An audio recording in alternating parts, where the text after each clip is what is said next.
Everybody has heard of Lee Kuan Yew. Few of them have heard about Goh Keng Swee.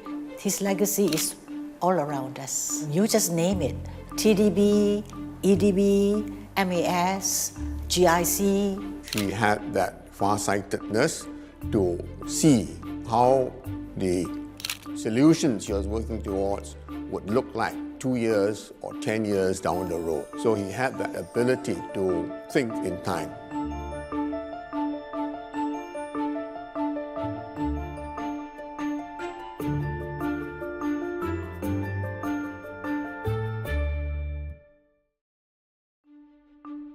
Known widely as Singapore's economic architect, Dr. Goh Keng Swee was the quiet force behind many bold decisions that shaped the country we know today. For Dr. Goh, politics was not about exercising power, but about doing good. Mr. Lee trusted Dr. Goh, and that whatever Dr. Goh said comes from his inner self as to what is and should be good for Singapore. Dr. Goh was born in Malacca, but at the age of 2, actually, his parents moved to Singapore.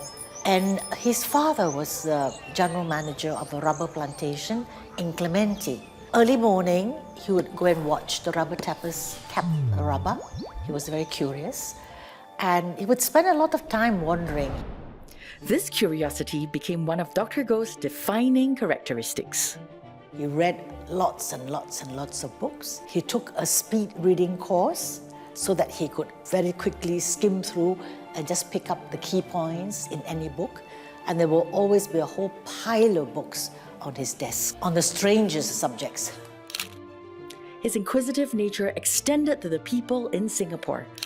After World War II, he became a researcher at the Social Welfare Department, where he conducted his first social survey. Dr. Goh and his team personally interviewed more than 4,000 households. And he ate with the trishaw drivers in Teluk Ayer. He had to understand how the poor lived, and Chinatown was one of the poorest areas. He must have seen the poverty around him that made him want to dedicate himself to public service. His dedication earned him a scholarship to study in London in 1948. And he chose to study statistics. I suspect, actually, that he wasn't pleased with his first social survey of Singapore. In London, Dr. Goh's quest for a better Singapore didn't stop.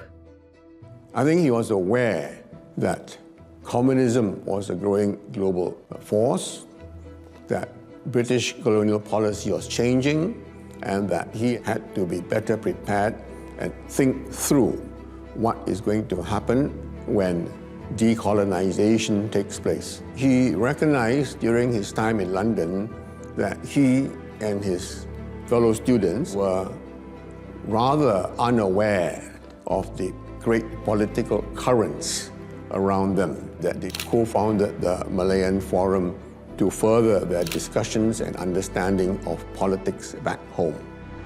With his sharpened mind and social sensitivities, Dr. Goh returned to social welfare, determined to make change. He challenged colonial discrimination, where huge pay disparities existed between British expats and equally qualified locals. This gave rise to the formation of the Council for Joint Action in 1952, fighting for equal pay for local civil servants. I believe he dedicated his life to public service because he felt that this is what he should do. But if he's going to effect change and significant change, he has to be a politician, even though he disliked being in the public eye, because that's the only way that you can make policies and affect the lives of the masses. He was in the informal discussions with his good friend Lee Kuan Yew, but he could not actively contribute to the formation of the party as he was a civil servant. He had to resign from his job in the government in 1958 to contest the 1959 elections.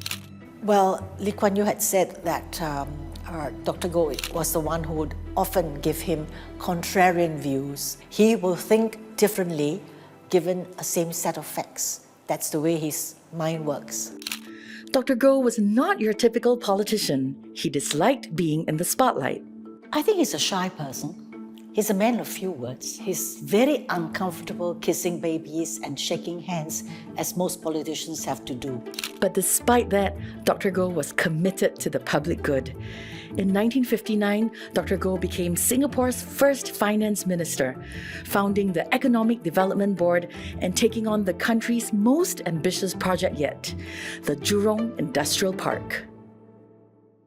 That corner of Singapore, Jurong, was largely a mangrove swamp, which Dr. Goh had filled in. At that point, it was thought that it was sheer folly, that we would never be able to industrialize. In fact, also called Goh's folly. And then he managed to attract a series of what would today be called SMEs, little industries, to set up factories there, where the other countries around us at that point of independence were either trying to substitute and cut down their imports. Dr. Goh decided we would go for export-orientated. We would not nationalize the existing British factories. Where skeptics saw failure, Dr. Goh saw potential. The success of Jurong Industrial Park laid the foundation for Singapore's manufacturing economy. I don't think Dr. Goh is daunted by anything, and I think I know why he offered himself to be the Minister of Defence, okay? It's a new area. He said that economics, he knows, at the back of his hand. Defence was a totally new area. He was excited. In 1965, Dr. Goh was appointed the Minister of Defence.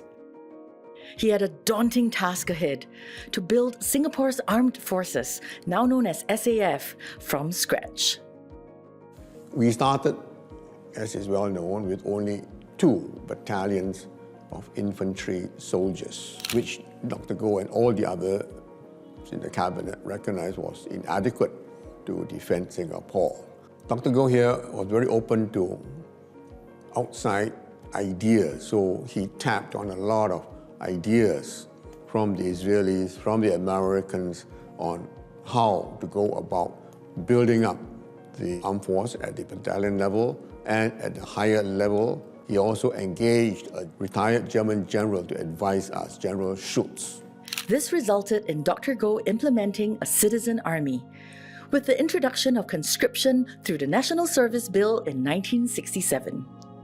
He was very hands-on. He loves visiting the camps, and he would want to test everything if he could himself. He wanted to be in a fighter jet, and they were advising him not to because he's not used to the G-force, but he insisted on it.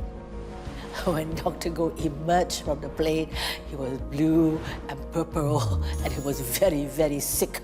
So that's him. He wanted to understand what his SAF pilots really had to feel when they are in their planes.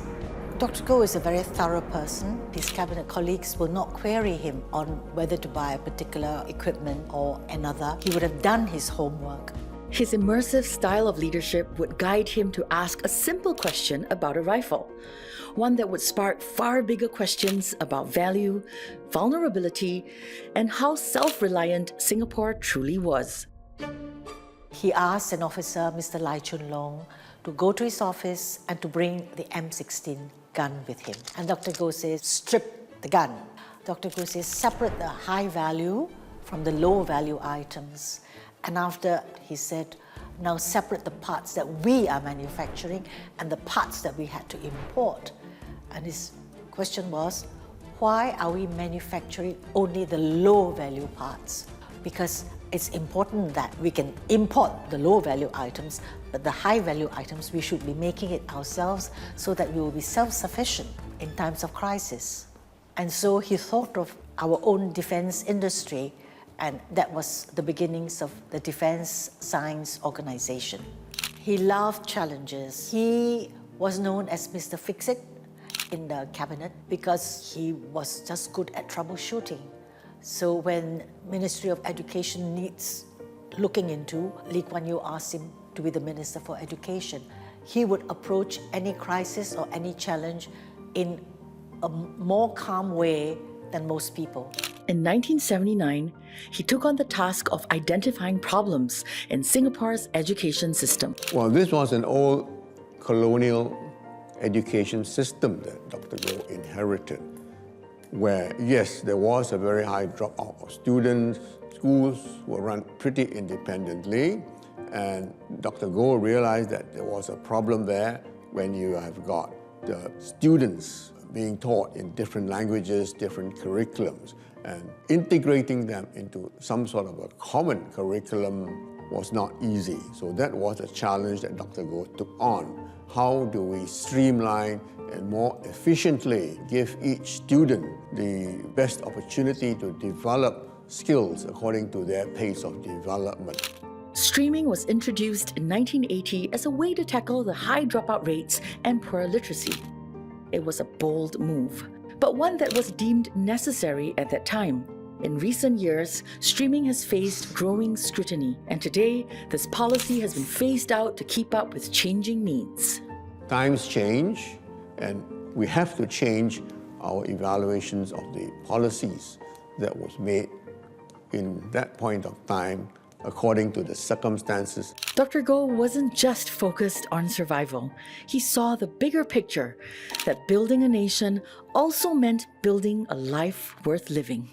Dr. Goh was a chess player. He would always think 5, 6 steps ahead of everybody. I think all along he knew when he was a minister that there will come a time in which Singaporeans need breathing space, they need more culture. Dr. Goh was a man of very wide interests. He was a lover of music. He also had a deep interest in natural history. So these interests led to him proposing the formation of the Singapore Symphony Orchestra. He said that no self-respecting nation should be without its own national orchestra. Dr. Goh played the accordion when he was young. He could syncopate on the piano because his sisters played the piano, but he had no formal music education. But he loved music. I remember going to his home in the evenings and Beethoven would be playing. Dr. Goh recognized that meeting basic needs was only the beginning, and that thriving meant giving Singaporeans space to dream and play. So he built spaces of wonder, the Singapore Zoological Gardens, the Jurong Bird Park, and Sentosa Island. Dr. Goh continued serving as Deputy Prime Minister until his retirement from politics in 1984. But even then, his work did not stop. He continued on in advisory roles in private and public boards. In his last interview before he stepped down, he said, "I'm grateful for this opportunity to be able to serve." Dr. Goh's passing in 2010 marked the loss of a cherished figure in our nation's history. As one of the chief architects of modern Singapore, his vision and leadership laid the foundations for the nation's economic success and social stability. Even at the top, he stayed grounded and cared deeply for the people. I know his secretaries, his driver, his security guards, they adored him. He was very caring, very considerate about their welfare. He would personally write thank you letters, and that's very unusual for a minister to do. Mr. Lee, in his eulogy, wrote, "Of all my cabinet colleagues, it was Dr. Goh Keng Swee who made the greatest difference to the outcome for Singapore. He had a capacious mind and a very strong character. When he held a contrary view, he would challenge my decision and make me re-examine the premises on which they were made. As a result, we reached better decisions for Singapore in the middle of a crisis." Dr. Goh may be gone, but his legacy lives on today. Well, if you ask me what was Dr. Goh's greatest legacy, you just have to look around. If you go to the bird park, that's started by Dr. Goh. You go to the zoo, that's Dr. Goh. You could listen to a symphony orchestra, that's Dr. Goh. And this is because he felt that, institutions last, human beings do not. You just name it, TDB, EDB, NTUC, MAS, GIC. His legacy is all around us. The lessons that we can learn from Dr. Goh and his colleagues is to think beyond immediate political gains for longer term, other geopolitical, geo-economic gains for Singapore. So here was one man, shy, awkward, and yet he devoted his life to politics. I would like you to be remembered as a selfless person, somebody who, in the Chinese saying, 爱民爱国, who devoted his whole life actually to the betterment of Singaporeans.